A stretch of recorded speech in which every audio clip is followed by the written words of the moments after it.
ಅಂದದ ಉಯ್ಯಾಲೆ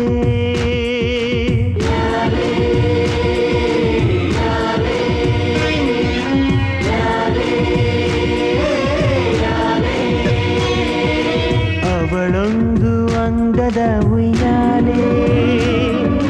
ಗೊಂಬೆ ಗೊಂಬೆ ದಂತದ ಗೊಂಬೆ ಹೆಜ್ಜೆ ಇಟ್ಟರೆ ನವಿಲಂತೆ ತುಟಿ ತೆರೆದರೆ ಗಿಣಿಯಂತೆ ಆ ನಡೆ ಚಂದ ಆ ನುಡಿ ಚಂದ ಆ ನಗು ಚಂದ ಆ ಗುಣ ಚಂದ ಯಾರೇ